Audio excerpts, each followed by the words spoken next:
Catus Maximus here. This is just a quick review of the Hanson or Irwin / Ace 41-piece tap and die supersets.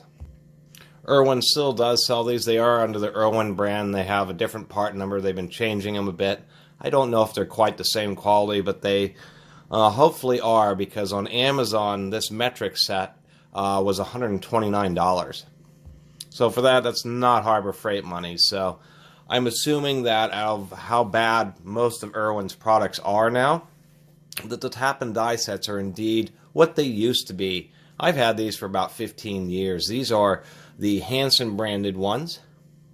And interesting, I finally found that Ace brand taps and dies were actually Irwin / Hanson too. So it used to be that the Hanson, I believe Hanson was the drills, and then Ace was the taps and dies, and then they went to this slightly newer generation here, where all the taps and dies, if I can get one of them out here, were actually laser etched. One thing about taps and dies is that they are made of a very hard, high carbon steel, but the steels that taps and dies are made out of seem to be some of the most easily corrodable, or ones that rust just the very easiest. It's found a lot of used taps and dies, and almost always they're just not worth picking up because they've just been rusted. So you absolutely have to keep your taps and dies very well oiled. You just have no choice. They all have to be pretty greasy, and periodically you want to go in and make sure that there's still oil on them and put a few drops on each component, because it's really critical that they don't get, a little bit of rust isn't a big deal, but if the teeth start getting totally corroded, then they just don't cut very well or will jam up and break. What leads me to believe those Hanson for the drills is what we have as the superset, and that's Ace taps and dies. They used to be unconditionally guaranteed. However, I'm sure that that's not the case now. And for the cost of an individual tap or die, just the cost of mailing is probably the same as just replacing it. We didn't know that they were made by Irwin, and then over here that they say best results use Hanson high-speed drills. So that's where I get the idea that it used to be Ace taps and dies, Hanson drills, both made by Irwin when Irwin was pretty good. Now this is the form that came with the metric set, and it's a bit older. This metric set may be from the 90s. It may have been on the shelf for several years even before I bought it. The slightly newer one, they come with this page, which is a much better tips on cutting thread. So I'll just kind of run that across the screen here so that you can have a good idea of, instead of me spewing it, you can just read this and get a good idea of how to run taps and dies. The biggest thing to get from that is trying to get them started absolutely as straight as possible, and then turning. Usually what I've done is I turn them 360 degrees or full rotation, and then I turn them back to break a chip. And if you're tapping a pretty deep hole, you may have to totally extract the tap just to get the chips that are built up from falling in, and then going and reinserting it and finishing your tapping operation. All the taps in these sets are known, or what is known as hand taps. That means they have they have 4 flutes and they're straight. There is a variety of different taps. I may not be able to explain them all perfectly, but they all have different specific purposes, and that's probably one of the big confusions that happens out there, is just when people talk about bottoming taps or spiral taps or gun taps or hand taps or roll form taps. All these are 832. All these taps actually are for the very same size thread, but what we have here is we have a standard 4-flute hand tap. We have one of these 2 flutes, which would be more for power tapping. We have one where it's just the threads right at the tip, so it adds extra clearance. These work really well for high-speed machine tapping.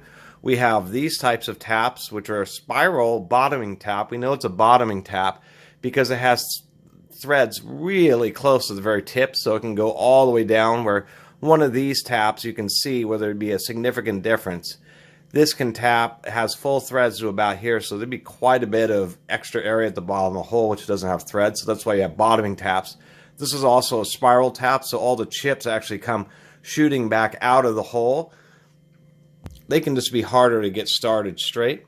And then we have taps which look really funny. This just has a little slot. This is what's known as a roll form tap, and I've never seen these used very effective. Actually, I've never seen them used effectively by hand.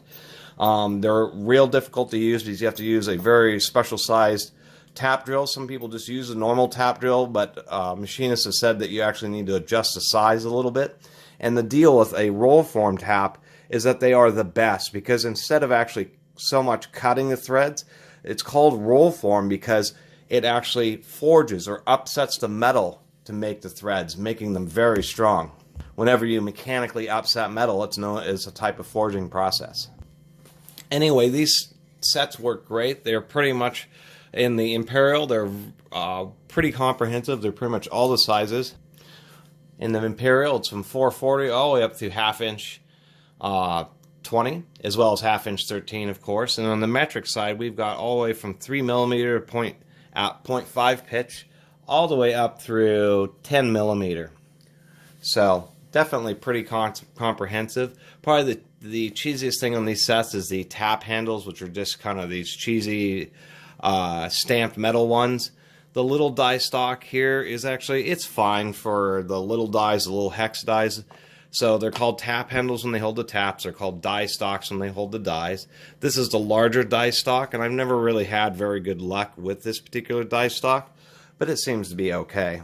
One thing I do appreciate about this die stock, I should say, is that it has these little adjustment, these little thumb screws here. And when you are putting the die on and then you get it started, you can use these little fingers here to kind of hold on to the rod to help keep this balanced. It provides 2 points and helps keep the die running straight down the rod. So I did appreciate that feature, and then it just has a little set screw here to actually hold the die in place. So that was one thing I kind of liked. However, the handles really are, you know, they're cheaper. You know, they would have had to charge probably another $50 if they were to include higher quality handles. They do both include thread gauges, and that's all these are. They're just these weird little things that kind of look like spark plug gapping tools, but they have these teeth on them, and they're just so that you can find out what size thread that you actually need to cut, and that's what they are, a thread gauge. Generally speaking, you would want to use better die stock or tap handles, such as like this one from Harbor Freight, which is really good, nice and solid. And when you're using larger taps, you can use a tap handle like this. This one works really well. This is an Old Union. And of course, there's this style. I kind of like this two-piece sandwich style versus this style up here, just because I seem to be able to get just a bit better grip on these.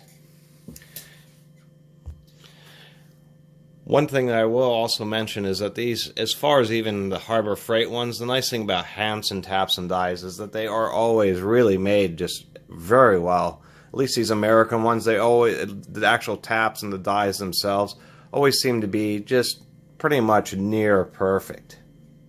There's no kind of anything that you can complain about. The one thing I will mention when it comes to the actual taps is it seems kind of odd, but for some reason some taps are really squared off, as you can see here, and some actually have a little point, and I don't understand why there is that difference. But that's the only kind of real inconsistency that there would be. Anyway, I just wanted to do a quick review. One of the nice things, you know, is they come with these cards. The fact that at least the metric tap and die set's pretty easy to find. It's really hard to find metric drills, but for some reason it's pretty darn easy to find metric taps and dies, at least from these Hanson sets. And for how much, and since they are branded under just full Irwin now, since they are charging over $100 for each of these sets, I would assume they look exactly the same in the pictures, so I'd assume that they are indeed the same quality. And it's probably one of the few remaining products with the Irwin name on it that really has the traditional, you know, build quality and precision that you would really expect. And so that was kind of the purpose of the video. I also like that the taps, you know, they have this nice case and a nice tray, so it's pretty easy to lift this up, put it in the lid so you can access all the components, and it's pretty well designed because it all fits together quite snugly. I think it's a polyethylene case, so it does work pretty well with a nice little snap on there. And it just goes over like that and does keep everything pretty well organized. These also come with a Npt Tap and Die, so that's the tapered taps for using pipe fittings. This is a 1/4 inch, I believe, or 1/8 27. And Npt taps and die sizes have always just confused me. I don't understand, because the numbers that they use just don't make any sense to me, because they're not related. You know, this tap says that it's a 1/8 27. Obviously, that's a heck of a lot bigger than an eighth, and I've read it online, but it just doesn't make any sense to me. why on earth the tapered threads have just completely different measurement standards versus anything else that you use. But once again, just wanted to point out that these are pretty worthy, and if you do order them, this is what you would expect. Just an absolute, I'll do a little close-up here, just an absolutely beautiful set of taps and dies that really are precision ground. Every fastener I've ever used after tapping with one of these has always had just a really nice fit. And on the newer ones, you'll probably receive this nice newer chart that even gives you a 60% and a 75% thread engagement. That's the actual surface area between the actual teeth of the thread and then the wall. So as the thread's going through, one thing to note is that you can't go above 83%, otherwise it actually seizes up. There has to be the maximum engagement's actually only 83%, so 75% would actually be considered a nice tight fit. And then 60% would be about the minimum before you worry about maybe the hole being too large and your bolt not securing properly. But it is interesting to note that 60% and above will give you, reasonably reliable fastening. And it's always one of the most interesting things I learned about threads was the fact that their engagement and the percentage of engagement's not 100%. It's a lot less than you think. If you have a bolt that's really loose in a hole, that could be something that only has 50% engagement. And it's nice that Hanson includes a chart so it allows you to choose whether you want a looser fit or a tighter fit, just depending on the situation. Anyway, I really appreciate everybody watching and subscribing. And if you haven't subscribed, please do. Until next time, Catus Maximus out.